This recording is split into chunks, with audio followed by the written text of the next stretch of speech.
L'Asteste n'est pas présent ce soir, mais on va parler de son coin. Nous allons nous transporter cette fois-ci dans les rues de Nantes. Et là-bas, comme dans d'autres communes de France, quand la nuit tombe, la ville scintille, puisque toutes les lampes sont allumées. Oui, et là-bas, à Nantes, il y a le tramway. Et celui-ci, eh bien, comme à Paris, il glisse solicieusement.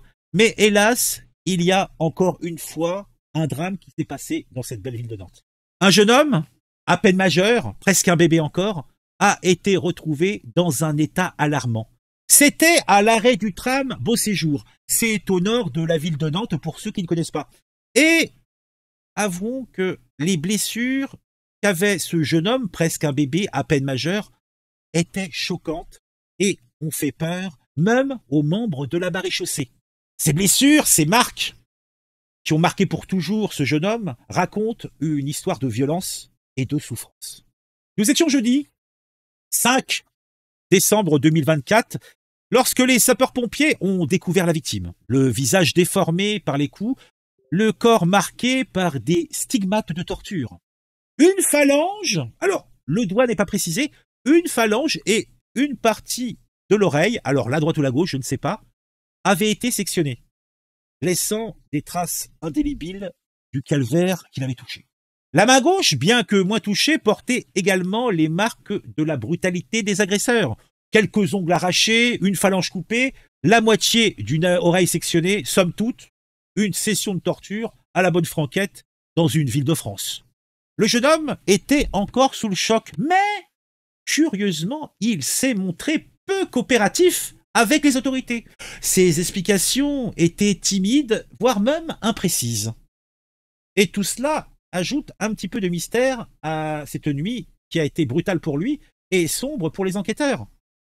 Pourquoi le jeune homme ne souhaite pas donner d'informations sur ses agresseurs? On lui a quand même coupé une oreille, on lui a quand même coupé une phalange d'un doigt. C'est le genre de truc qui invite à chercher les coupables, à demander justice. Et là, le jeune homme, semble-t-il, n'est pas très intéressé par la justice. Alors, il a d'abord assuré avoir été déposé par ses agresseurs dans le quartier Beau Séjour.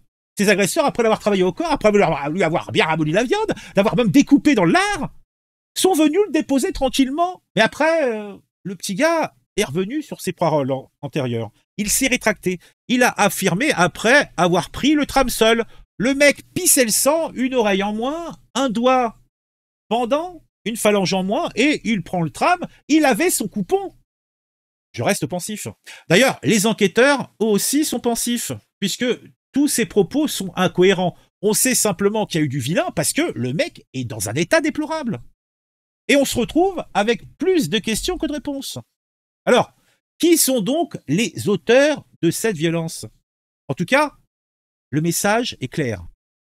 La victime, bien que à peine majeure, est connue pour des affaires sans lien avec les stupéfiants. Mais il a été ciblé, selon les enquêteurs, avec une précision chirurgicale. L'auriculaire de la main droite a été sectionné jusqu'au métacarpe. J'en sais rien, je sais pas. Donc déjà, on sait que c'était la main droite. Elle a été sectionnée jusqu'au métacarpe. Alors, je sais pas ce que ça veut dire. Et pour l'oreille, c'est également l'oreille droite qui a été partiellement taillée. Chaque blessure semblait porter une signification sinistre. Alors, l'article précise que le monsieur, le jeune homme, le presque bébé est connu des autorités, que c'est à Margoulin, il semblerait, mais que cela n'aurait pas de rapport, en tout cas, il n'aurait pas d'affaire de stup pour le moment. Alors, de quoi est-il question? En tout cas, les personnes qui lui ont fait ce mauvais sort étaient bien motivées, parce que bon, il faut quand même y aller. Hein, couper une oreille, couper un doigt, c'est pas non plus... Je ne sais que penser. Qu'en pensez-vous? Dites-moi en commentaire ce que vous pensez de tout ça. Dites-moi sur le chat ce que vous pensez de tout ça. Moi, je suis quand même interloqué. Interloqué.